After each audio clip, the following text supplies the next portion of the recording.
Existe en los archivos de la Sociedad Histórica de Carolina del Sur un documento sellado, fechado en marzo de 1847, marcado con una advertencia que todavía estremece a los investigadores que lo descubren. Contiene un testimonio demasiado perturbador para el registro público. Que Dios perdone lo que los hombres han hecho. Dentro de esas páginas amarillentas yace el testimonio de 8 propietarios de plantaciones que sufrieron idénticas y horribles heridas en un lapso de 11 años. Cada hombre castrado con precisión quirúrgica. Cada ataque ocurriendo dentro de las 24 horas de un acto específico e inconfesable. El perpetrador nunca fue capturado. Nunca fue identificado en los registros oficiales, pero relatos susurrados entre los esclavos liberados después de la Guerra Civil hablaban de un hombre al que llamaban Silas el Silencioso, un peón de campo que no podía gritar, cuyas cuerdas vocales habían sido dañadas sin remedio, y que ejecutó una venganza tan metódica y aterradora que incluso sus compañeros esclavizados temían pronunciar su nombre en voz alta. Lo que estás a punto de escuchar es la reconstrucción de eventos que las autoridades de Carolina del Sur ocultaron deliberadamente. Un patrón de violencia tan perturbador que fue más fácil fingir que nunca sucedió que confrontar lo que revelaba sobre el sistema de plantaciones en sí. Antes de continuar con la historia de Silas y los 8 hombres que cayeron víctimas de su furia calculada, necesito pedirte algo. Este canal existe para traerte las historias reales más oscuras e inquietantes de la historia estadounidense, aquellas que los libros de texto no tocarán. Si aprecias el contenido que no rehúye el horror histórico, presiona el botón de suscripción ahora mismo. Y tengo curiosidad, ¿desde dónde estás escuchando? Deja un comentario con tu estado o ciudad. Ahora, descendamos a uno de los casos de venganza más perturbadores de la historia estadounidense. El testimonio sellado no se abrió por accidente.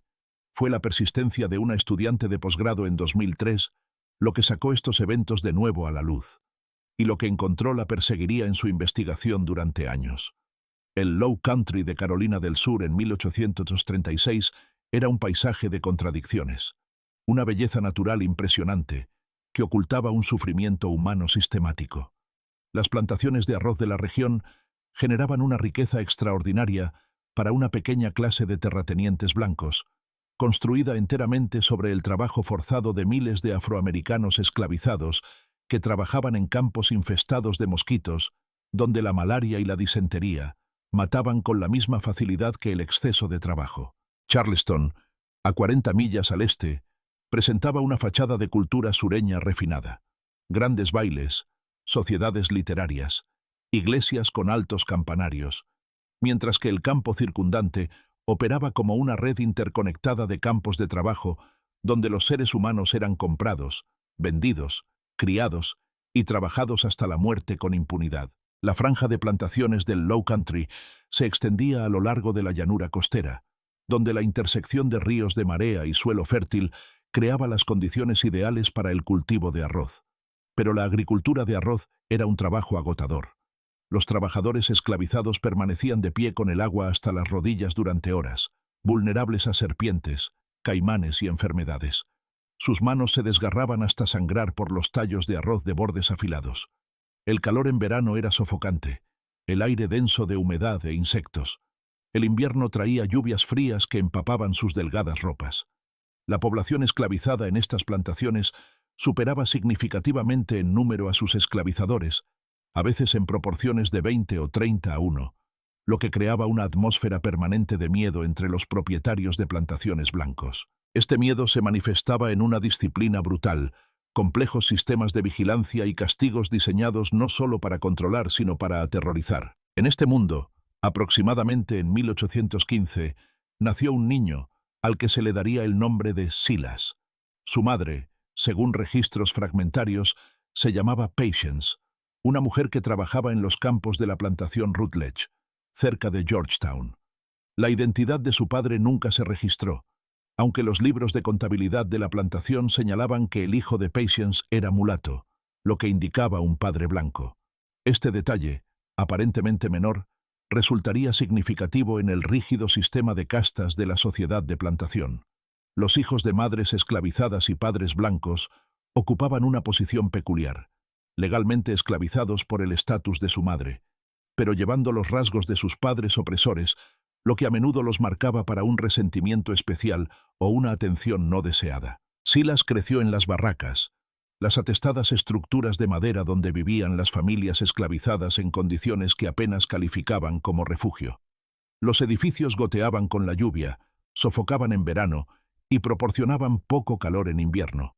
La privacidad era imposible. Las familias eran separadas por el capricho de la necesidad económica. Los niños vendidos lejos de sus padres, los maridos de sus esposas. El costo psicológico de esta inestabilidad era inconmensurable. Sin embargo, dentro de estas comunidades, las personas creaban redes de apoyo, transmitían tradiciones africanas mezcladas con enseñanzas cristianas, cantaban canciones que codificaban mensajes de resistencia y encontraban formas de mantener su humanidad en un sistema diseñado para negarla. A los 7 años, Silas ya trabajaba en los campos. Los registros de la plantación de la finca Rutledge, conservados en la Sociedad Histórica de Carolina del Sur, lo listan en 1822 como peón de campo, tareas pequeñas. A los 10, ya realizaba el trabajo completo de un adulto. Quienes lo conocieron en esos años, según historias orales posteriores recopiladas por la Works Progress Administration en la década de 1930, recordaban a un niño tranquilo, que aprendía rápido, y parecía observar todo con una intensidad inusual. Una persona anciana, anteriormente esclavizada, entrevistada en 1937, recordó: «Mi abuelo me contó sobre un niño llamado Silas, que nunca hablaba mucho, ni siquiera de pequeño. Tenía la piel clara y ojos grises que te atravesaban con la mirada. Dijo que ese niño veía cosas que otros niños no veían. Recordaba cosas que era más seguro olvidar». El Low Country de Carolina del Sur tenía una reputación, incluso entre otros estados esclavistas, de una brutalidad excepcional. La demografía, con los esclavos superando en número a los blancos de manera tan dramática, creaba paranoia entre los dueños de las plantaciones, especialmente después de la conspiración de Denmark-Vesey de 1822, cuando las autoridades de Charleston descubrieron un presunto complot para un levantamiento masivo de esclavos. Aunque el alcance total de la conspiración sigue siendo debatido por los historiadores, la respuesta blanca fue inequívoca. 35 hombres negros fueron ahorcados y las restricciones sobre las personas esclavizadas se volvieron aún más severas. El sistema de patrulla se intensificó, con hombres blancos armados recorriendo los caminos por la noche, deteniendo a cualquier persona negra encontrada sin un pase escrito. La alfabetización entre los esclavos ya era ilegal. Ahora, incluso las reuniones religiosas sin supervisión blanca estaban prohibidas. El mensaje era claro: cualquier tipo de resistencia sería aplastada con una violencia abrumadora. Fue en esta atmósfera de represión y miedo intensificados que Silas entró en la adolescencia. Tenía 13 años en 1828 cuando algo sucedió que lo cambió para siempre. Los detalles exactos no están claros, perdidos en el silencio deliberado que rodeaba tales eventos. Pero los registros de la plantación de la finca Rutledge muestran que en octubre de ese año, Silas fue tratado por un médico por graves lesiones en la garganta. La anotación médica es clínica y breve. Niño esclavo, aproximadamente 13 años, daño en laringe y cuerdas vocales, causa indeterminada. Se recomienda observación. Una entrada separada en el libro de contabilidad de la plantación, con una letra diferente, anota: Silas, incapaz de trabajar, recuperándose de incidente de disciplina.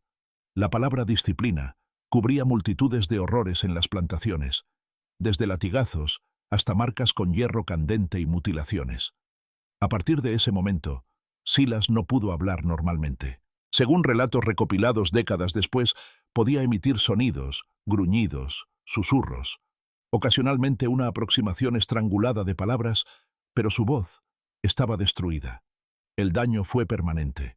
Si esto fue el resultado de una paliza, un castigo deliberado o algo más, nunca se registró oficialmente. Lo que es seguro es que desde los 13 años en adelante, Silas el Silencioso, como llegó a ser conocido, se movió por el mundo de la plantación como una presencia a la vez invisible y profundamente inquietante. Su incapacidad para hablar lo hacía parecer menos amenazante para algunos supervisores, más perturbador para otros. Era un fantasma a plena vista, trabajando sin quejas, observando sin comentarios. La plantación Rutledge, como otras en la región, operaba con un sistema de tareas en lugar de trabajo en cuadrilla. A los trabajadores esclavizados se les asignaban tareas específicas cada día: una cierta cantidad de arroz para trillar, un campo para escardar, zanjas para cavar, y una vez completadas, su tiempo era teóricamente suyo. En la práctica, las tareas a menudo eran imposibles de completar durante las horas de luz, obligando a la gente a trabajar hasta bien entrada la noche. Pero el sistema permitía pequeños focos de autonomía, huertos donde los esclavos cultivaban su propia comida, oportunidades de ganar pequeñas cantidades de dinero vendiendo el excedente de productos o el pescado capturado en los ríos.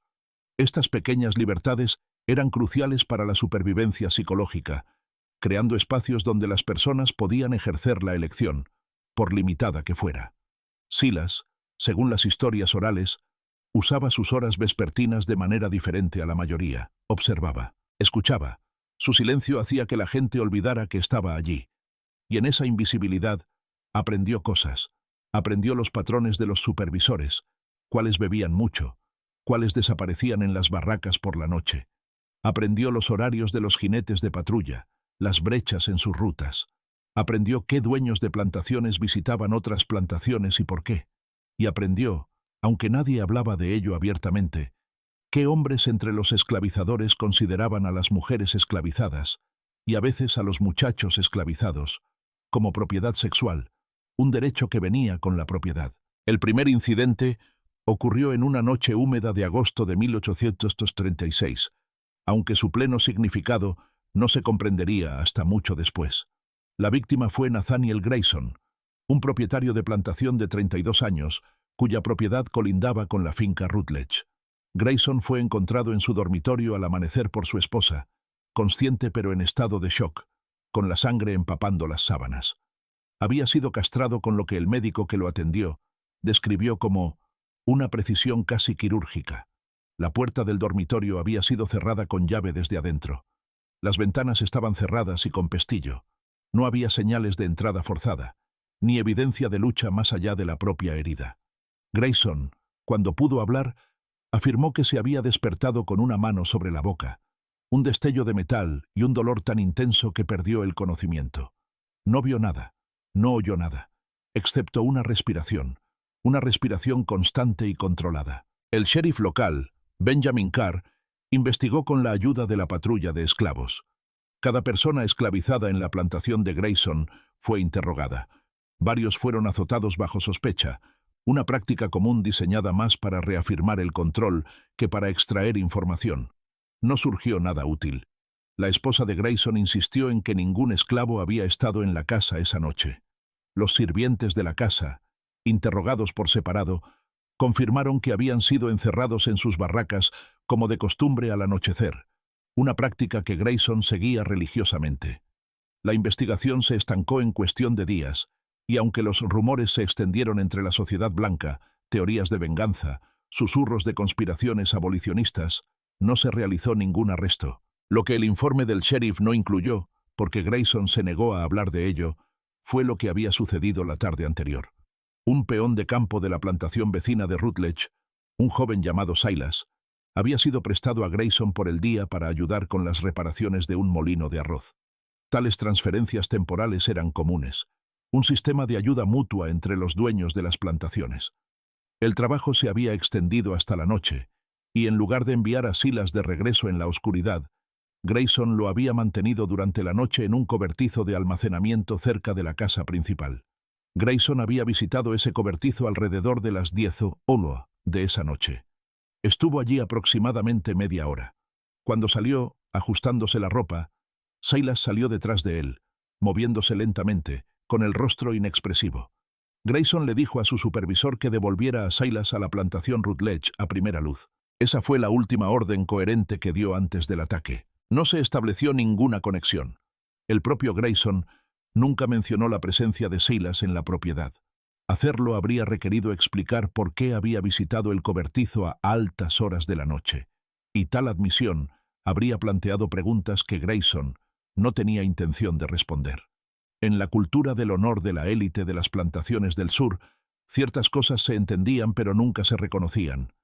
El acceso sexual a las personas esclavizadas era simultáneamente una práctica casual y una realidad inconfesable. Hablar de ello abiertamente era violar los códigos sociales que mantenían la ficción de la gentileza blanca. Así que Grayson sufrió en silencio, finalmente diciendo a la gente que había sido atacado por un intruso desconocido, posiblemente un esclavo fugitivo que misteriosamente había logrado entrar en su dormitorio cerrado con llave. Silas regresó a la plantación Rutledge. Trabajó en los campos. No dijo nada porque no podía decir nada. Su rostro no delataba ninguna emoción. La vida continuó. Pasaron 18 meses. Luego, en febrero de 1838, ocurrió un segundo incidente. La víctima esta vez fue Thomas Wainwright, dueño de una plantación de tamaño mediano a 12 millas al sur de la propiedad de Rutledge. Wainwright tenía 41 años, estaba casado con 4 hijos y era un miembro respetado de su iglesia local. Fue encontrado por su supervisor en la oficina de la plantación, un pequeño edificio separado de la casa principal, castrado de la misma manera precisa que Grayson. La puerta había sido cerrada con cerrojo desde adentro. Wainwright estaba inconsciente por la pérdida de sangre y el shock. Sobrevivió, pero no pudo proporcionar ninguna descripción útil de su atacante. Afirmó no recordar nada. Había estado trabajando hasta tarde en los libros de contabilidad y lo siguiente que supo fue que se despertaba en agonía. El sheriff investigó de nuevo. Esta vez se notaron las similitudes con el caso de Grayson. 2 dueños de plantaciones, ambos atacados en habitaciones cerradas, ambos sufriendo heridas idénticas, ambos incapaces de identificar a su atacante. Las teorías proliferaron. Una rebelión de esclavos organizada, una campaña de abolicionistas, un individuo perturbado con rencor contra la clase de los plantadores. La investigación se centró de nuevo en las personas esclavizadas de la zona, particularmente en aquellas que habían demostrado alguna independencia de espíritu o inteligencia que pudiera sugerir la capacidad para tal crimen. Varios hombres fueron arrestados, interrogados duramente y retenidos durante semanas antes de ser liberados por falta de pruebas. Una vez más, un detalle crítico no fue reportado. 2 días antes del ataque, Wainwright había viajado a Georgetown para hacer negocios. Mientras estaba allí, había negociado el alquiler a corto plazo de un trabajador esclavizado experto en carpintería.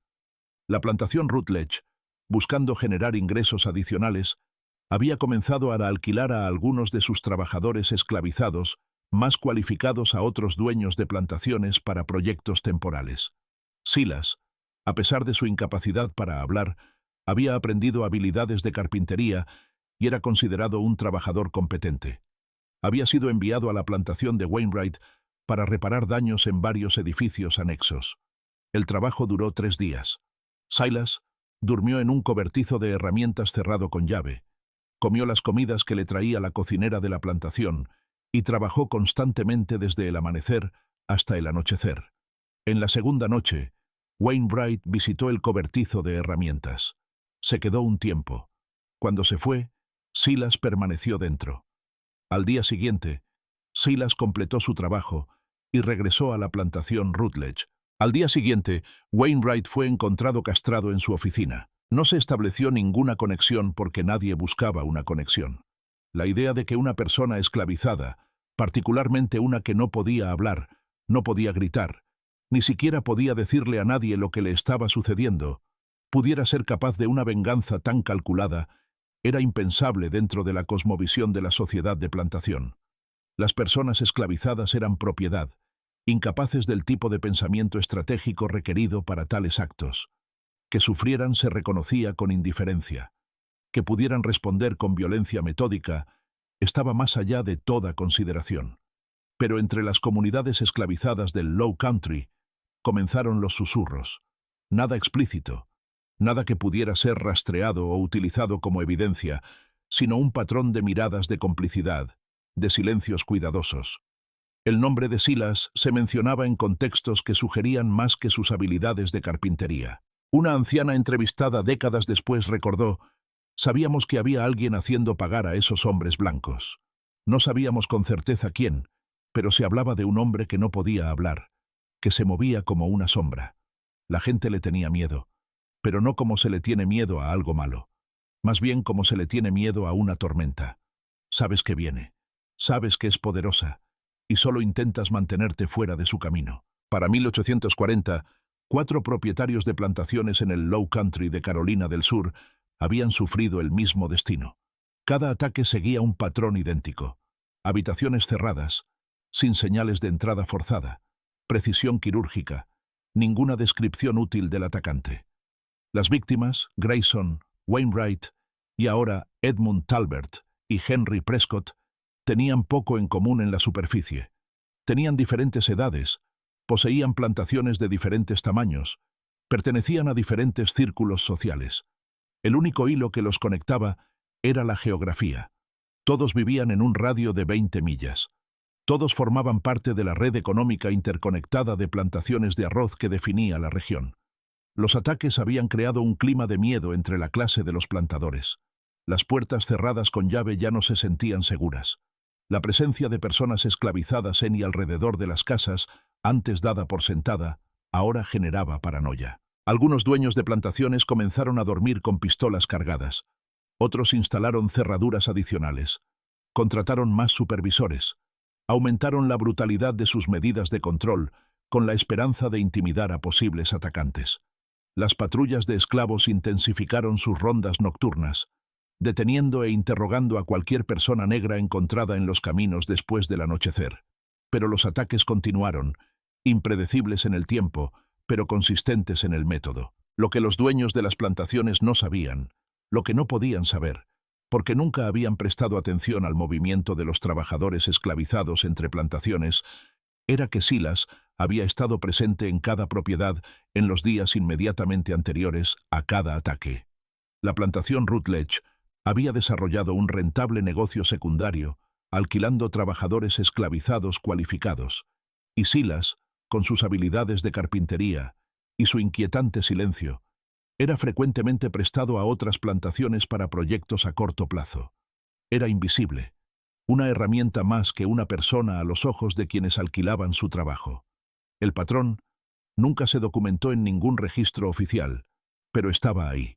Silas llegaba a una plantación, trabajaba diligentemente durante varios días, dormía donde se le asignara, generalmente un cobertizo o edificio de almacenamiento separado de las barracas principales de los esclavos, y completaba sus tareas eficientemente. Y en algunas de estas plantaciones, no todas, pero algunas, un propietario en particular lo visitaba por la noche. Lo que sucedía durante esas visitas nunca se discutió, nunca se registró. Existió solo en el infierno privado de quienes lo experimentaron y en el frío cálculo de quien lo recordaba. Luego, Silas regresaba a la plantación Rutledge, y en 48 horas, el hombre que lo había visitado era encontrado castrado, a menudo en una habitación cerrada, el ataque ejecutado con tal rapidez y silencio que incluso una esposa durmiendo en la misma casa podría no oír nada. La investigación, tal como era, permaneció fragmentada porque nadie conectó los ataques. Cada incidente fue tratado como algo separado, investigado por autoridades locales que se comunicaban mal con sus homólogos en jurisdicciones vecinas. El sheriff Carr, que había investigado los 2 primeros casos, estaba ahora convencido de que se enfrentaba a un atacante en serie, pero sus intentos de coordinar una investigación más amplia encontraron resistencia. Los dueños de las plantaciones eran reacios a discutir los ataques abiertamente, en parte por la vergüenza de sus heridas, en parte por el temor a fomentar crímenes de imitación o insurrecciones de esclavos. La South Carolina Gazette publicaba breves informes de incidentes violentos en las plantaciones del Low Country, pero evitaba deliberadamente detalles que pudieran inspirar pánico o proporcionar información a posibles atacantes.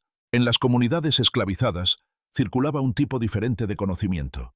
La gente sabía que ciertos dueños de plantaciones estaban siendo atacados. Sabían que lo que estaba sucediendo era una especie de justicia que su sistema legal nunca proporcionaría.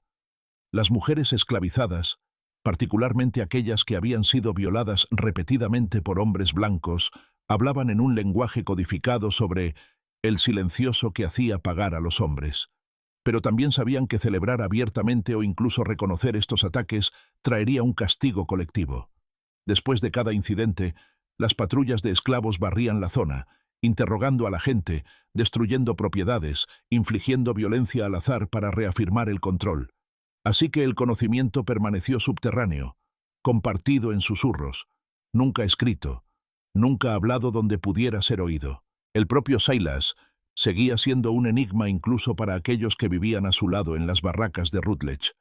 Trabajaba sin descanso, comía sus raciones, dormía en su espacio asignado. No tenía familia en la plantación. Su madre, Patience, había muerto de fiebre en 1830 y nunca había conocido hermanos. No formó amistades cercanas. Participaba mínimamente en la vida comunitaria de las barracas. Su silencio era a la vez una explicación y una barrera.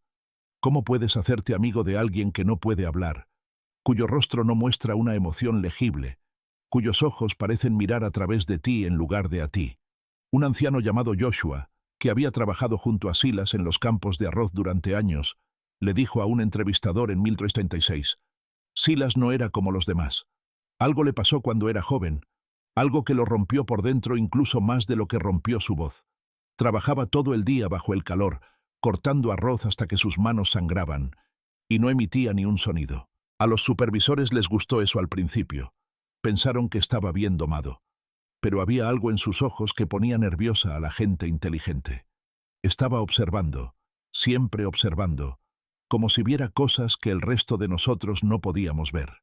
Y cuando miraba a ciertos hombres blancos, había algo en esa mirada que te hacía pensar en aguas profundas, del tipo que te ahogan lentamente. Los dueños de la plantación Rutledge, la familia que legalmente poseía a Silas, nunca sospecharon nada de él. Era una propiedad valiosa, un trabajador cualificado que podía ser alquilado para obtener ingresos adicionales, tranquilo y obediente. Si acaso, su incapacidad para hablar lo hacía parecer más digno de confianza. No podía difundir rumores, no podía organizar la resistencia, ni siquiera podía gritar si algo le sucedía. Era, a sus ojos, el esclavo ideal, productivo, silencioso y totalmente controlado. Pero el control era una ilusión. Silas había aprendido a través de años de observación y amarga experiencia cómo funcionaba la sociedad de las plantaciones. Entendía los ritmos de la vida en la plantación, los patrones de movimiento de los blancos y la restricción de los negros. Sabía que se esperaba que las personas esclavizadas estuvieran en ciertos lugares en ciertos momentos, que la desviación de la rutina invitaba a la sospecha y al castigo. Sabía que su silencio, que lo hacía vulnerable, también lo hacía olvidable. Los supervisores hablaban libremente en su presencia, discutiendo asuntos que nunca mencionarían cerca de personas esclavizadas que creían que podían chismorrear. Los hombres blancos lo usaban y luego lo descartaban de sus mentes, seguros de que un esclavo mudo no representaba ninguna amenaza. Estaban catastróficamente equivocados. Para 1842, la cuenta había llegado a 6. 2 propietarios de plantaciones más, Robert Finch y Charles Hammond, se habían unido a la lista de víctimas. Los ataques ya no eran incidentes aislados que podían descartarse como violencia aleatoria. El Charleston Mercury publicó un editorial pidiendo una investigación coordinada, sugiriendo que un individuo perturbado o una organización de descontentos estaba atacando a la clase de los plantadores. Se ofrecieron recompensas por información. El gobernador autorizó recursos adicionales de la milicia para apoyar a las fuerzas del orden locales, pero la investigación continuó estancada porque las víctimas, casi sin excepción, se negaron a proporcionar cierta información. Ninguno discutiría sus actividades en las horas inmediatamente anteriores a los ataques. Ninguno reconocería la presencia de trabajadores esclavizados particulares en sus propiedades. Hacerlo habría requerido admitir comportamientos que, aunque comunes, se suponía que debían permanecer en silencio. La cultura del honor de la élite sureña valoraba la reputación por encima de casi todo lo demás. Un hombre podía violar a mujeres y niños esclavizados con impunidad, pero reconocer tales actos públicamente era perder el prestigio en la sociedad. Era mejor sufrir en silencio que admitir la verdad. Este silencio protegió a Silas más eficazmente que cualquier plan deliberado. El patrón estaba ahí, esperando ser descubierto, pero nadie con la autoridad para investigar estaba dispuesto a mirar en la dirección que lo revelaría. Y así, los ataques continuaron. cada uno un acto preciso y metódico de venganza que dejaba a su víctima viva pero destruida, capaz de saber lo que se le había hecho, pero impotente para nombrar a su atacante. Justo cuando la investigación parecía irremediablemente estancada, surgió un testigo inesperado que amenazaría con desentrañarlo todo. Su nombre era Dinah, una sirvienta de la casa en la plantación de Hammond, y había visto algo la noche en que Charles Hammond fue atacado, algo que no podía olvidar, por mucho que quisiera. Dinah tenía 34 años en 1842, una mujer que había pasado toda su vida esclavizada en varias plantaciones del Low Country. Había sido vendida 2 veces, una de niña cuando murió su dueño original, y otra de joven cuando una plantación quebró. La plantación Hammond era su tercer lugar de servidumbre. Como sirvienta de la casa, ocupaba una posición complicada en la jerarquía de la plantación. Los esclavos domésticos generalmente tenían mejor comida, mejor ropa y un trabajo menos exigente físicamente que los peones de campo.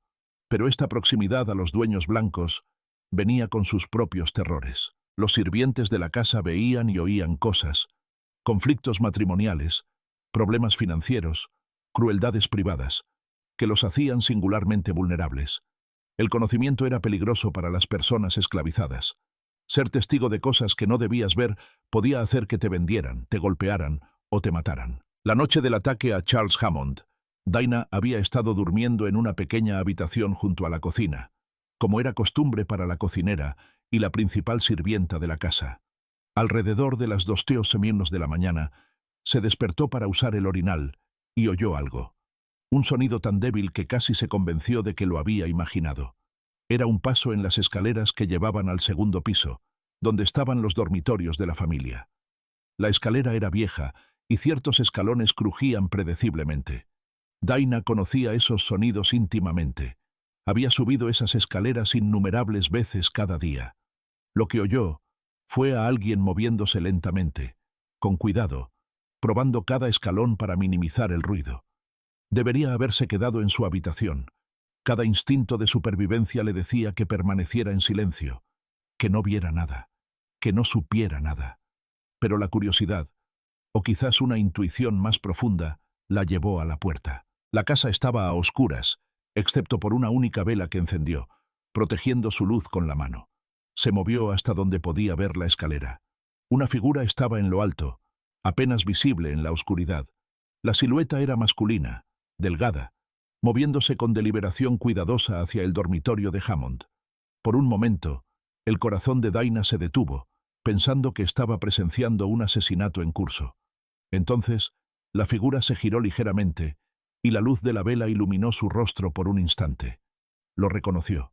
Silas, el carpintero de la plantación Rutledge, que había estado trabajando en la propiedad durante los últimos 3 días, reparando las barandillas de la galería y varios marcos de ventanas. Había sido encerrado en el cobertizo de herramientas cada noche, o eso suponían todos. Claramente, había encontrado una manera de salir. Mientras Dinah observaba, congelada en su puerta, Silas llegó a la puerta del dormitorio de Hammond. Ella esperaba que estuviera cerrada con llave. Hammond cerraba su puerta con llave cada noche, paranoico por los recientes ataques a los dueños de plantaciones. Pero la puerta se abrió silenciosamente. Silas se deslizó dentro. La puerta se cerró. Dinah se quedó paralizada por la indecisión. Debería despertar a alguien. Debería dar la alarma. Pero algo la detuvo. Quizás fue el recuerdo de las visitas de Hammond a las barracas, la forma en que seleccionaba a las mujeres con la autoridad casual de alguien que elige fruta en un mercado. Quizás fue el conocimiento de que, pasara lo que pasara, no quería tener nada que ver. Quizás fue el reconocimiento de que el hombre silencioso que acababa de entrar en ese dormitorio estaba ejecutando una especie de justicia que el sistema legal nunca proporcionaría. Regresó a su habitación. Se quedó despierta, escuchando. La casa permaneció en silencio, sin gritos, sin lucha, sin sonidos de violencia. Solo silencio, profundo y completo. Cuando los gemidos de agonía de Hammond comenzaron justo antes del amanecer, Dinah ya estaba en la cocina encendiendo el fuego, preparando el desayuno. Estaba allí cuando la esposa de Hammond comenzó a gritar, cuando llamaron al médico, cuando el caos estalló en la casa. Y cuando llegó el sheriff para interrogar a todos, Dinah no dijo nada de lo que había visto. Nada sobre la figura en las escaleras, nada sobre Silas entrando en el dormitorio cerrado con llave. Pero el silencio tiene una forma de enconarse, especialmente cuando está cargado de un conocimiento que podría salvar vidas o condenarlas. Dinah llevó lo que sabía durante el resto de 1842 y hasta 1843, observando a Silas cuando ocasionalmente regresaba a la plantación Hammond para trabajos adicionales, observándolo con una mezcla de miedo y algo parecido al asombro. Él nunca la reconoció con nada más que una brevísima mirada, pero ella estaba segura de que él sabía que lo había visto. Existían en un estado de silencio mutuo, cada uno con un conocimiento que podría destruir al otro. El séptimo ataque ocurrió en noviembre de 1843. La víctima fue Daniel Merrick, un propietario de plantación particularmente brutal, cuya crueldad era notoria incluso para los estándares de la región. Merrick poseía una gran plantación cerca del río Waccamaw, con más de 40 esclavos trabajando en campos de arroz que generaban beneficios sustanciales. Era conocido por sus castigos creativos: tornillos de pulgar, el cepo, latigazos brutales por infracciones menores. También era conocido por sus apetitos, que se extendían tanto a las mujeres esclavizadas como a los hombres más jóvenes. La comunidad esclavizada en su plantación vivía en un terror constante. Silas había sido enviado a la plantación de Merrick a principios de noviembre para construir un nuevo edificio de almacenamiento para el equipo de cosecha de arroz. El proyecto requería 10 días de trabajo. Silas dormía en un granero cerrado con llave, tomaba sus comidas lejos de los otros esclavos y trabajaba con eficiencia mecánica. En la tercera noche de su estancia, Merrick visitó el granero. Lo que sucedió durante esa visita solo lo supieron 2 personas. Pero 9 días después, cuando Silas había completado su trabajo y regresado a la plantación Rutledge, Merrick fue encontrado por su supervisor en la oficina de la plantación, castrado con la ahora familiar precisión. Para este punto, 7 dueños de plantaciones habían sido atacados. El patrón debería haber sido obvio, pero permanecía oculto porque la información necesaria estaba fragmentada entre diferentes plantaciones, diferentes jurisdicciones, diferentes círculos sociales que se comunicaban mal. Las víctimas habían formado una asociación informal, reuniéndose ocasionalmente para compartir información y teorías, pero su vergüenza y reticencia a discutir ciertos detalles les impedían ver el patrón. Sabían que estaban siendo atacados por alguien con un conocimiento detallado de sus hogares y hábitos, pero no podían o no querían reconocer el hilo común. Ese hilo común era Silas, el carpintero silencioso que se movía entre plantaciones como un fantasma, trabajando diligentemente, observando cuidadosamente, recordando todo. Había desarrollado su método a lo largo de los años: identificar los lugares donde era más vulnerable, determinar la distribución de las casas de las plantaciones a través de la observación casual durante su trabajo, tomar nota de los patrones de las patrullas y los movimientos de los supervisores. Luego, cuando llegaba el momento, escapaba de cualquier cobertizo o edificio donde lo encerraban por la noche. Las cerraduras eran dispositivos simples, fácilmente manipulables con las herramientas adecuadas, y como carpintero, tenía acceso a herramientas. Se dirigía a la casa de su objetivo. Entrar en casas cerradas con llave requería paciencia y una cuidadosa observación. Durante sus días de trabajo en una propiedad, Silas notaba qué ventanas tenían marcos sueltos, qué puertas tenían cerraduras inadecuadas, dónde se guardaban las llaves. Aprendió que muchas casas de plantaciones, a pesar de su grandeza, estaban mal aseguradas. Las cerraduras estaban destinadas a mantener fuera a los esclavos, pero a menudo eran viejas, estaban mal mantenidas y se abrían con llaves maestras que un carpintero hábil podía replicar. Las ventanas se podían abrir desde afuera, si sabías cuáles tenían herrajes sueltos. Una vez dentro, Silas se movía con la confianza de alguien que había estudiado su terreno. Sabía dónde crujían las tablas del suelo, qué habitaciones estaban ocupadas, dónde dormían los sirvientes. Y sabía que sus objetivos estarían solos, o si estaban con sus esposas, éstas serían de sueño pesado, a menudo ayudadas por el láudano que muchas mujeres ricas de la época usaban regularmente. Entraba en el dormitorio en silencio, se acercaba al hombre dormido y, en un movimiento rápido, colocaba un paño empapado en cloroformo, robado de los suministros médicos de la plantación durante su trabajo diurno, sobre el rostro de su víctima. El hombre luchaba brevemente y luego perdía el conocimiento. Silas trabajaba rápidamente, utilizando herramientas quirúrgicas que había adquirido y ocultado cuidadosamente. La castración se realizaba con una precisión que sugería conocimientos médicos, aunque de dónde Silas había aprendido tales habilidades seguía siendo un misterio. En cuestión de minutos, se habría ido, saliendo sigilosamente de la casa por donde había entrado, regresando a su cobertizo cerrado para esperar las horas restantes antes del amanecer. El cloroformo explicaba por qué las víctimas recordaban tan poco. La precisión quirúrgica explicaba por qué la mayoría sobrevivía. Silas no tenía interés en el asesinato, lo que traería una investigación mucho más intensa. Su venganza era específica: quitar a estos hombres lo que ellos le habían quitado a él y a otros, infligir un recordatorio permanente de sus crímenes, transformar a los depredadores sexuales en criaturas dañadas y rotas que nunca volverían a asaltar a nadie. Pero el conocimiento de Dinah seguía siendo una bomba de tiempo. A principios de 1844, tomó una decisión que lo cambiaría todo. Se acercó al reverendo Thomas Clayton, un ministro presbiteriano que servía a varias iglesias de plantaciones del Low Country, y tenía la reputación de ser un reformador que ocasionalmente, con mucho cuidado, hablaba sobre los problemas morales de la esclavitud. Dinah solicitó una conversación privada, una petición inusual de una persona esclavizada a un ministro blanco. Clayton, intrigado y algo sospechoso, accedió a reunirse con ella en la capilla de la plantación Hammond. Lo que Dinah le contó esa tarde de febrero de 1844 fue fragmentario y cuidadoso. No identificó a Silas por su nombre inicialmente, pero describió haber visto a un hombre en la casa de Hammond la noche del ataque. Un hombre que no debería haber estado allí. Describió su silencio, su movimiento cuidadoso, la forma en que había entrado en una habitación cerrada con llave. Le dijo a Clayton que creía que este mismo hombre era responsable de los otros ataques, que se movía entre plantaciones, que estaba ejecutando una venganza por algo terrible. No dijo explícitamente qué era ese algo. Hacerlo habría requerido reconocer la violencia sexual sistemática que impregnaba el sistema de plantaciones, y tal reconocimiento podría costarle la vida. Pero lo insinuó, y Clayton, que era más perceptivo que muchos de sus pares, entendió. Clayton se enfrentó a una elección imposible. Si informaba a las autoridades lo que Dinah le había dicho, ella ciertamente sería castigada, posiblemente asesinada, por no haberlo denunciado de inmediato. El perpetrador probablemente sería capturado y ejecutado.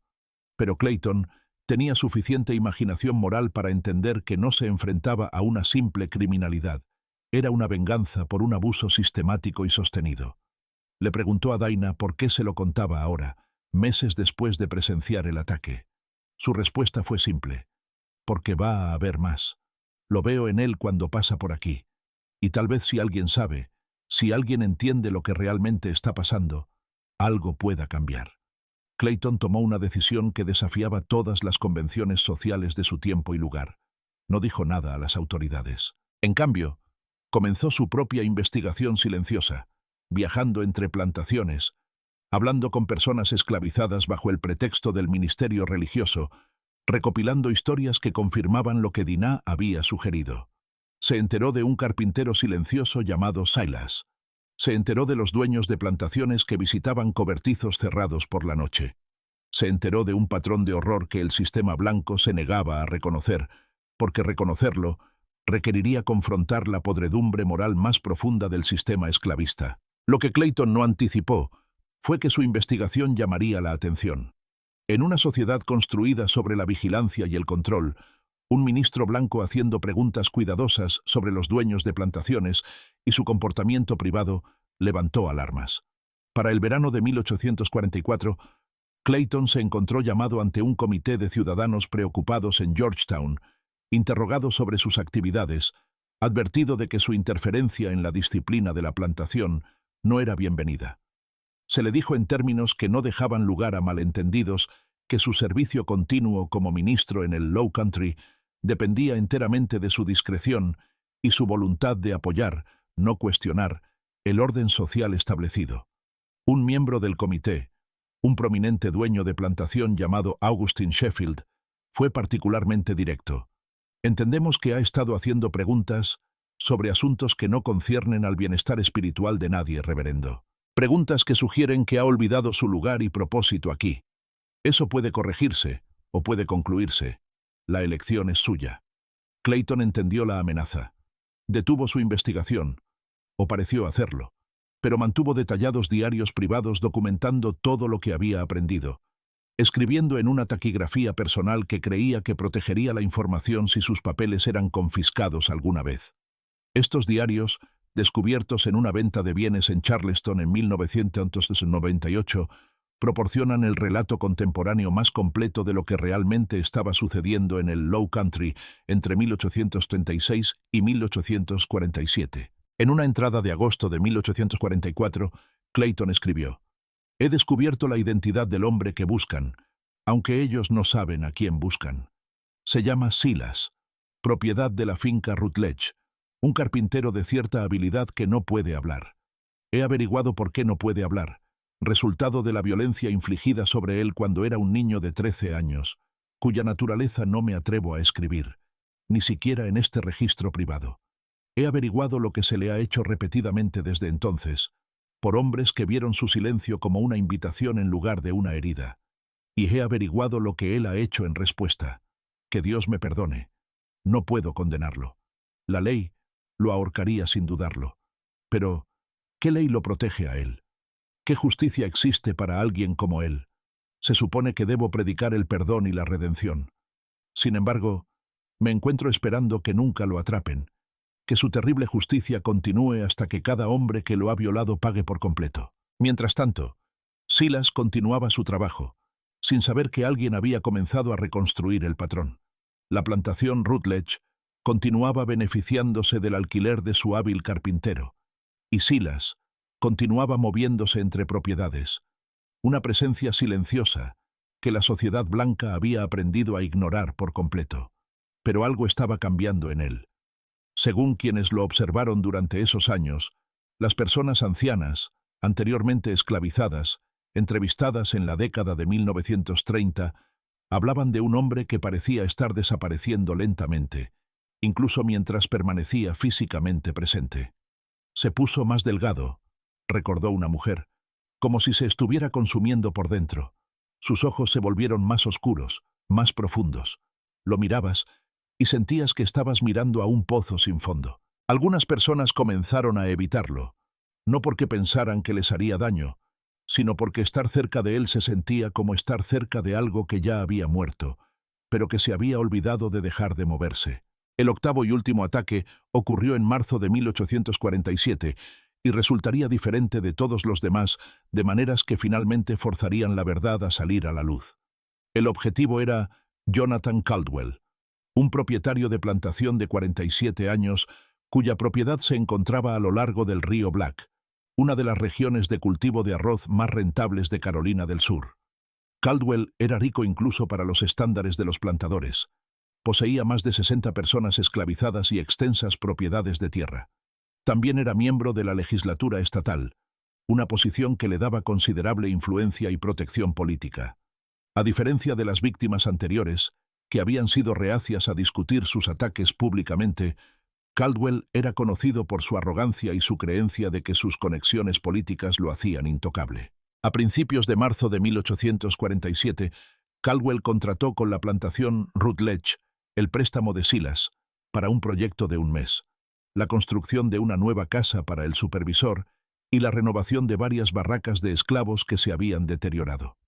Era un proyecto ambicioso que requeriría que Silas trabajara en la plantación de Caldwell por un período prolongado, más largo que cualquiera de sus asignaciones anteriores.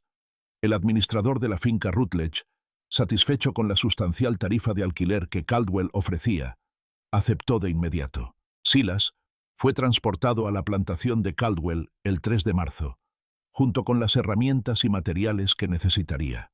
La plantación de Caldwell era más grande y más brutal que la mayoría. El supervisor, un hombre llamado Horus Strickland, era notorio por su violencia. Llevaba un látigo en todo momento y lo usaba libremente. La población esclavizada vivía en un miedo constante, trabajada hasta el punto del agotamiento y sufría castigos por infracciones, reales e imaginarias. Varias personas habían muerto en los campos en los últimos años por exceso de trabajo y lesiones no tratadas. La atmósfera era opresiva, pesada con el tipo de desesperación que proviene de saber que no hay alivio posible, ni escape disponible. A Silas se le asignó dormir en un pequeño taller separado de las barracas principales, un edificio donde se almacenaban herramientas y se completaban reparaciones menores. Era una estructura de madera con una pesada cerradura en la puerta y barras en la única ventana. Strickland se encargaba de encerrar a Silas personalmente cada noche, revisando la cerradura 2 veces, advirtiéndole que cualquier intento de escapar resultaría en un latigazo que lo dejaría incapaz de trabajar durante semanas. Silas no mostró ninguna reacción a estas amenazas, simplemente asintió en señal de entendimiento y se dedicó a su trabajo durante el día con la misma eficiencia mecánica que aportaba a cada proyecto. Pero Caldwell había notado a Silas casi de inmediato, y su atención tenía una cualidad que cualquiera familiarizado con la dinámica de las plantaciones reconocería. En la segunda noche de la estancia de Silas, Caldwell visitó el taller después del anochecer. Se quedó más de 1 hora. Cuando se fue, su ropa estaba desordenada, su rostro enrojecido. Silas permaneció adentro, de pie inmóvil cerca del banco de trabajo, con el rostro inexpresivo a la tenue luz de una sola vela. El patrón se repitió durante las semanas siguientes. Caldwell visitaba el taller 2 o 3 veces por semana, siempre después del anochecer, siempre quedándose por períodos prolongados. Las otras personas esclavizadas en la plantación lo notaron, como notaban todo, pero no dijeron nada. Hablar de tales cosas era suicida. Strickland, el supervisor, también lo notó, pero su respuesta fue asegurarse de que Silas permaneciera encerrado de forma segura, no para proteger a Silas, sino para proteger la privacidad de Caldwell y para asegurar que esta valiosa propiedad alquilada no escapara antes de completar el trabajo por el que Caldwell había pagado. Lo que ninguno de ellos sabía era que Silas había estado planeando algo diferente esta vez. La duración prolongada del proyecto, el aislamiento del taller, la regularidad de las visitas de Caldwell, todo ello creó una oportunidad que no había existido con objetivos anteriores. Silas había sido paciente durante 11 años, atacando y desapareciendo, nunca atrapado, ni siquiera sospechado. Pero algo había cambiado en él durante esos años. El cálculo cuidadoso que había caracterizado sus ataques anteriores estaba dando paso a algo más oscuro, más desesperado. Tenía 32 años. Había vivido la mitad de su vida como un instrumento mudo de los deseos de otras personas y de su propia venganza, y estaba cansado de una manera que iba más allá del agotamiento físico. La noche del 24 de marzo, Caldwell hizo su visita habitual al taller. Pero esta vez, Silas no esperó a que se fuera. Esta vez, no planeó escabullirse más tarde, entrar en una casa cerrada mientras todos dormían, completar su trabajo en silencio y desaparecer antes del amanecer. Esta vez, cuando Caldwell terminó su asalto y comenzó a vestirse, Silas se movió. El ataque fue rápido y brutal. Silas tenía un martillo de carpintero escondido debajo de su yacija, y lo usó para golpear a Caldwell en la nuca, lo suficientemente fuerte como para aturdirlo, pero no para matarlo. Caldwell se derrumbó, consciente pero desorientado, incapaz de gritar. Silas trabajó rápidamente entonces, usando una cuerda de sus suministros de carpintería para atar las manos y los pies de Caldwell, metiendo un trapo en su boca para amortiguar cualquier sonido.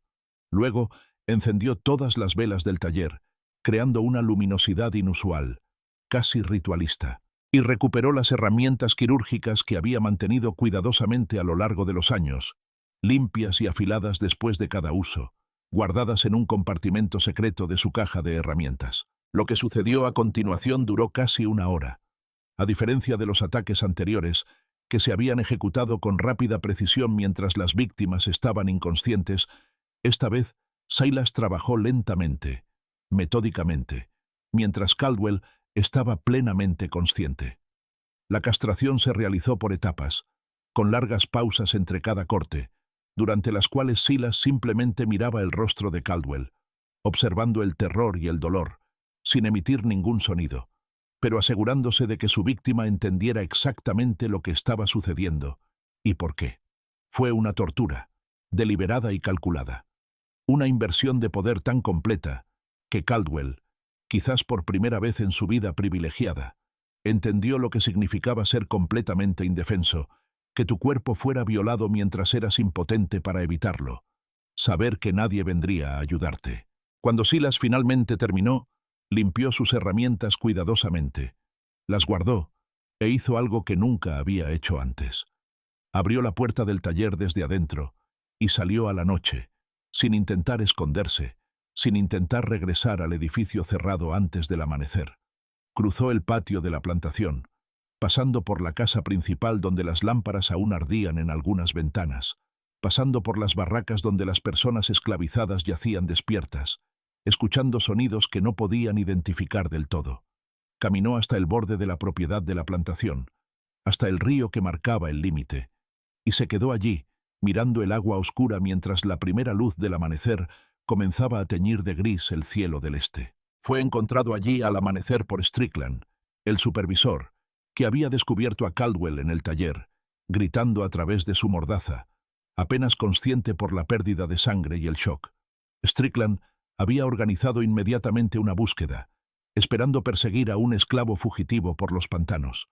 En cambio, encontró a Silas de pie tranquilamente junto al río, con las manos aún manchadas de sangre, su rostro sin mostrar emoción, ni miedo, ni remordimiento. Cuando Strickland se acercó con otros 3 hombres blancos, todos armados, Silas no intentó huir, simplemente se giró para mirarlos, y más tarde, Strickland le diría a la gente que la mirada en los ojos de Silas fue lo más aterrador que había visto en su vida. No era rabia, ni locura, sino algo más vacío y frío, como mirar a los ojos de un hombre que ya había dejado su cuerpo atrás. Justo cuando crees que entiendes el alcance completo de este horror, recuerda que Caldwell fue la 8ª víctima que conocemos. ¿Cuántas otras pudo haber habido? Ataques que no se denunciaron, víctimas demasiado avergonzadas para admitir lo que les había sucedido. Si esta historia te está dando escalofríos, comparte este video con alguien que aprecie los oscuros misterios históricos. Dale al botón de me gusta para apoyar el contenido que no rehúye las brutales verdades de la historia estadounidense. Y no te olvides de suscribirte. Tenemos más historias como esta, cuentos que la historia intentó enterrar. Ahora, veamos qué sucedió cuando la verdad finalmente salió a la luz. Arrestaron a Silas de inmediato, lo encadenaron con grilletes en las muñecas y los tobillos, y lo encerraron en un cobertizo de almacenamiento en la plantación de Caldwell, mientras decidían qué hacer. Caldwell fue llevado a Charleston para recibir tratamiento médico de emergencia. Sobrevivió, como todas las víctimas anteriores, pero la herida fue catastrófica y permanente. La noticia del ataque se extendió rápidamente por el Low Country, y por primera vez, las autoridades comenzaron a investigar seriamente si esto podría estar relacionado con los incidentes anteriores. El sheriff Carr, que había estado investigando estos ataques durante más de una década, viajó de inmediato a la plantación de Caldwell. Por primera vez, tenía un sospechoso real bajo custodia. El interrogatorio comenzó al día siguiente, el 26 de marzo de 1847, en una pequeña habitación del juzgado de Georgetown, a donde Silas había sido trasladado bajo fuerte vigilancia.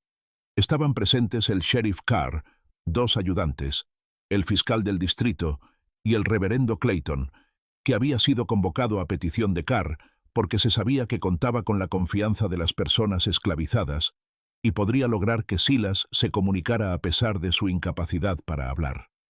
La transcripción del interrogatorio, parte de los documentos sellados que luego archivó la Sociedad Histórica de Carolina del Sur, es una lectura inquietante. Silas fue introducido en la habitación encadenado, con las manos esposadas a una anilla atornillada al suelo. Se sentó sin resistencia, su rostro sin expresión, su garganta dañada emitiendo ocasionales sonidos involuntarios, pero sin palabras. El sheriff Carr comenzó con preguntas directas. ¿Atacaste a Jonathan Caldwell? ¿Lo castraste? Silas asintió lentamente a ambas preguntas, sin negación, sin intento de eludir la responsabilidad. Luego Carr hizo la pregunta que importaba. ¿Has hecho esto antes? ¿Eres responsable de los otros ataques? Silas lo miró fijamente durante un largo momento, y luego asintió de nuevo. Los hombres en la habitación intercambiaron miradas. Lo habían sospechado, pero la confirmación era diferente. Carr insistió. ¿Cuántos? ¿A cuántos hombres has atacado? Silas levantó ambas manos, con los dedos extendidos. 8. Carr sintió un frío instalarse en su estómago. ¿Por qué? ¿Por qué lo hiciste? Fue el reverendo Clayton quien intervino entonces. Había traído papel y lápiz, pensando que Silas podría ser capaz de escribir. Pero cuando se los ofreció, Silas negó con la cabeza. No sabía leer ni escribir. La alfabetización era ilegal para las personas esclavizadas, y nunca se le había enseñado. Así que Clayton probó un enfoque diferente. Comenzó a hacer preguntas de sí o no, y Silas respondía con asentimientos o negaciones con la cabeza. La conversación que siguió, reconstruida a partir del diario de Clayton y la transcripción oficial, reveló el patrón que había estado allí todo el tiempo, oculto por la vergüenza y el silencio. «¿Estos hombres te hicieron daño?», preguntó Clayton. Silas asintió. «¿Se forzaron sobre ti?». El asentimiento de Silas fue más lento esta vez, pero definitivo. «¿Todos ellos? ¿Los 8?» Asintió. «¿Te pasó esto cuando eras joven, cuando tu voz fue dañada?» Asintió. «¿Y siguió sucediendo cada vez que te enviaban a trabajar a otras plantaciones?» Asintió. Clayton se giró para mirar al sheriff Carr. «Sheriff, creo que debemos investigar las circunstancias en las que ocurrieron estos ataques. Creo que este hombre ha sido sometido a violencia sexual sistemática durante casi 20 años, y lo que hizo fue una represalia». La habitación se quedó en silencio. El fiscal del distrito, un hombre llamado Harrison Felder, finalmente habló. «Eso no es una defensa ante la ley, reverendo. Los esclavos no tienen derecho legal a tomar represalias contra sus amos por ningún motivo. Incluso si lo que sugiere es cierto, y no estoy admitiendo que lo sea, no importa. Este hombre mutiló a 8 hombres blancos de prestigio. Será ahorcado por esto». Pero Carr miraba a Silas con una expresión que sugería que finalmente estaba entendiendo algo que había evitado deliberadamente durante años. «El patrón», dijo lentamente, «estuvo presente en cada propiedad poco antes de cada ataque. Podríamos haber encontrado esta conexión hace años si hubiéramos estado observando el movimiento de los esclavos alquilados. Pero no miramos porque no queríamos ver lo que encontraríamos». Se volvió hacia Felder. «Si lo llevamos a juicio, si esto se hace público, saldrán todos los detalles. ¿Por qué lo enviaron a estas plantaciones? ¿Qué le pasó mientras estuvo allí? ¿Por qué 8 respetables dueños de plantaciones tenían a este esclavo silencioso en su poder justo antes de ser atacados? ¿Quieres esos detalles en el registro público?» Felder entendió de inmediato. Un juicio público requeriría el testimonio sobre lo que las víctimas le habían hecho a Silas, requeriría reconocer la violencia sexual sistemática que impregnaba el sistema de plantaciones. Sería humillante para las víctimas, perjudicial para el orden social, potencialmente inspirador para que otras personas esclavizadas cometieran actos de resistencia. Era mejor manejar esto en silencio, evitar la publicidad que vendría de un juicio. «¿Qué estás sugiriendo?», preguntó Felder con cuidado. «Estoy sugiriendo», dijo Carr, «que documentemos lo que necesitamos documentar, que cerremos estos casos como resueltos y que manejemos el castigo sin un espectáculo público que no sirve a los intereses de nadie». Lo que siguió fue un ejercicio burocrático de ocultación. El registro oficial mostraría que Silas, propiedad de la finca Rutledge, había confesado 8 cargos de asalto a propietarios de plantaciones entre 1836 y 1847. El motivo se registraría como desconocido o disposición rebelde general. Los detalles específicos de lo que se le había hecho a Silas, lo que había motivado sus ataques, no se incluirían en ningún documento oficial. A las víctimas no se les exigiría testificar sobre sus actividades privadas. Se notaría el patrón, pero no se explicaría.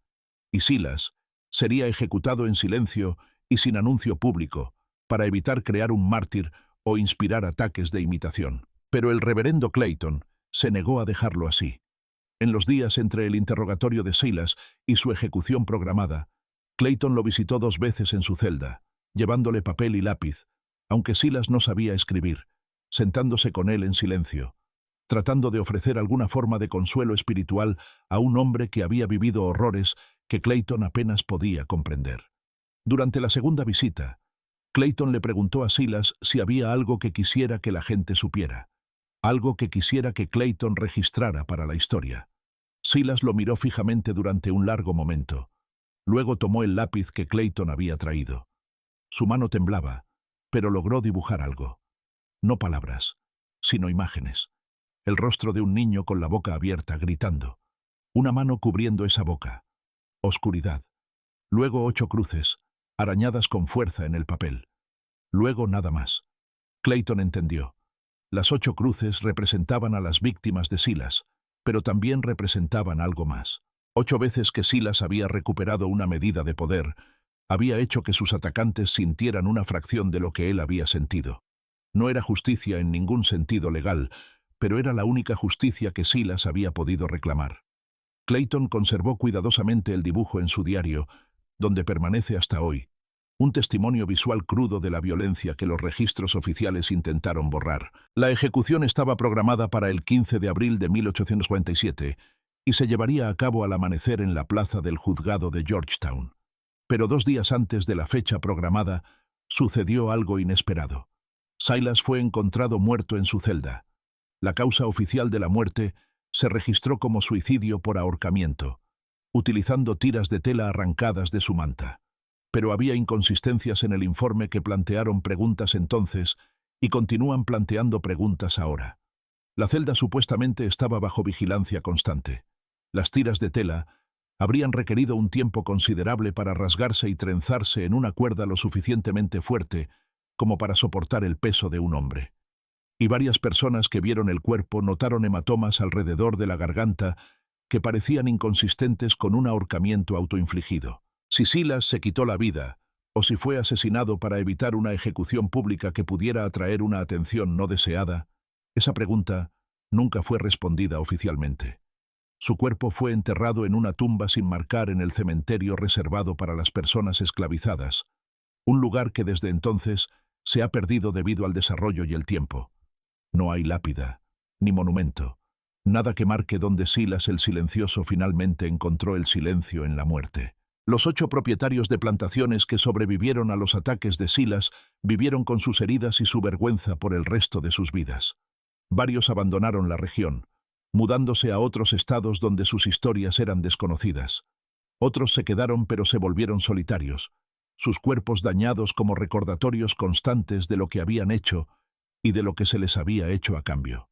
Jonathan Caldwell renunció a la legislatura estatal poco después de su recuperación, citando razones de salud.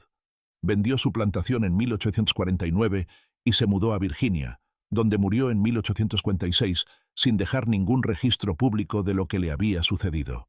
Nathaniel Grayson, la primera víctima, vivió hasta 1861, lo suficiente para ver el comienzo de la guerra civil que finalmente destruiría el sistema que había permitido sus crímenes. Nunca se casó, nunca habló públicamente de su ataque, y murió aislado y solo en la casa donde había ocurrido. La plantación Rutledge continuó operando hasta 1865, cuando la ocupación del ejército de la Unión en Carolina del Sur puso fin efectivo a la esclavitud en la región. Los edificios de la plantación fueron quemados durante la guerra, y la tierra fue finalmente dividida y vendida. No sobreviven registros de lo que sucedió con las personas esclavizadas que habían vivido allí, incluyendo a aquellos que habían conocido a Silas, trabajado a su lado, quizás incluso sospechado lo que estaba haciendo durante esos 11 años.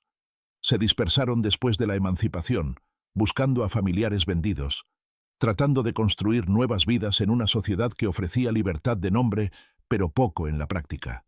Algunos de sus descendientes todavía viven en el Low Country, aunque pocos conocen sus conexiones con esta historia. El reverendo Thomas Clayton continuó su ministerio en Carolina del Sur hasta 1852, cuando renunció y se mudó a Pensilvania, un estado donde podía trabajar más abiertamente con organizaciones abolicionistas. Sus diarios fueron heredados por su hija, quien los conservó cuidadosamente pero nunca los publicó. Ella entendió que las historias que contenían eran demasiado peligrosas, demasiado reveladoras, demasiado desafiantes para las narrativas que tanto el norte como el sur querían contar sobre la esclavitud. Esos diarios pasaron por varias generaciones de descendientes de Clayton antes de ser donados a una sociedad histórica, donde permanecieron en gran parte sin examinar hasta finales del siglo XX.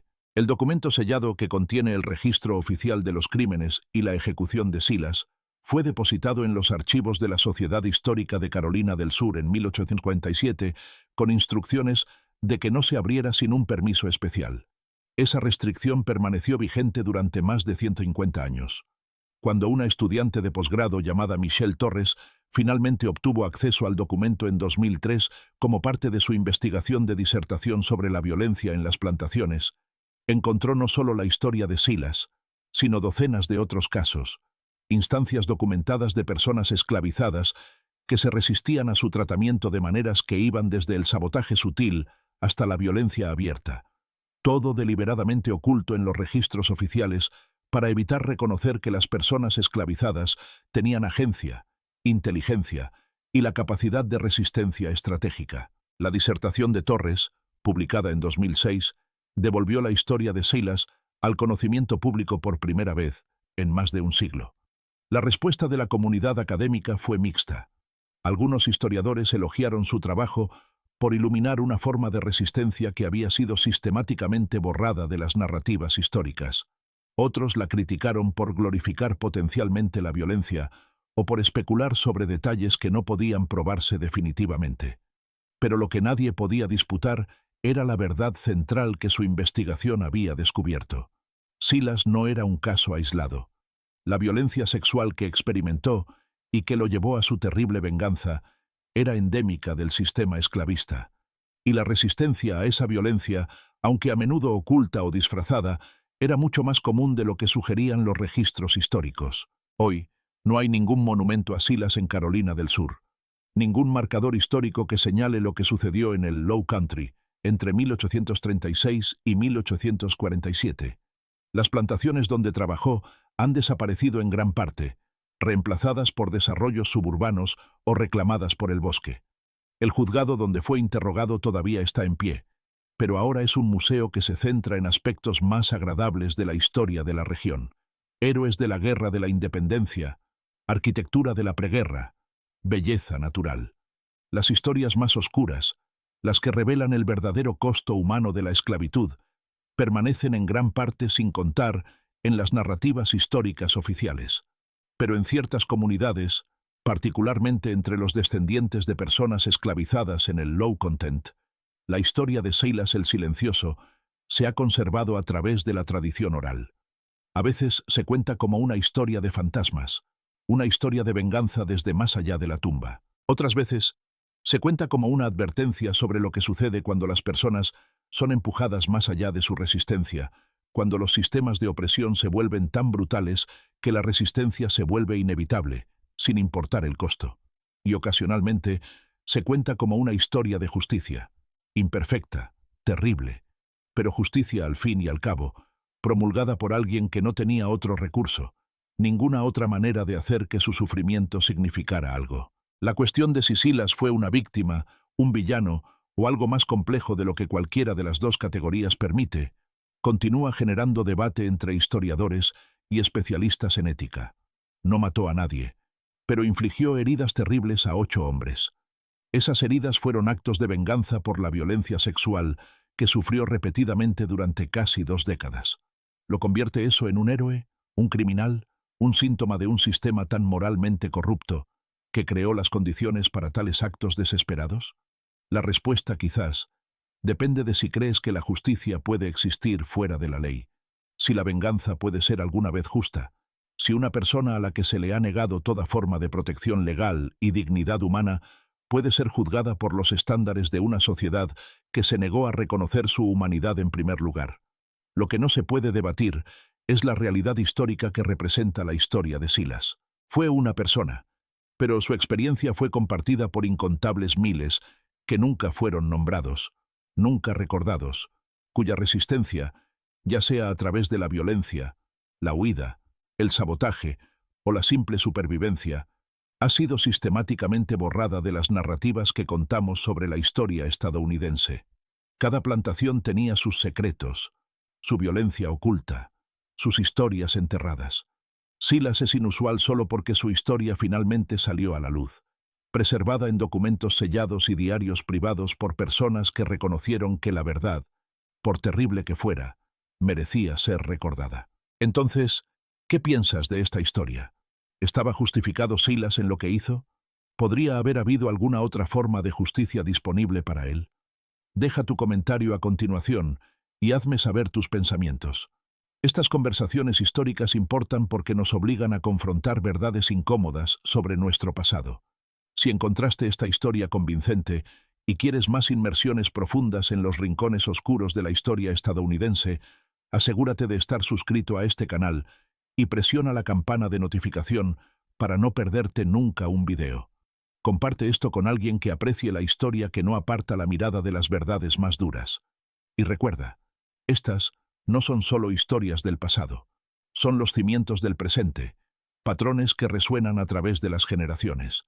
Entenderlos es el primer paso para asegurar que nunca se repitan. Hasta la próxima vez, sigue cuestionando, sigue aprendiendo, y nunca olvides que detrás de cada estadística histórica hubo personas reales con vidas reales, sufrimiento real y, a veces, elecciones terribles que tenían perfecto sentido en sus circunstancias desesperadas.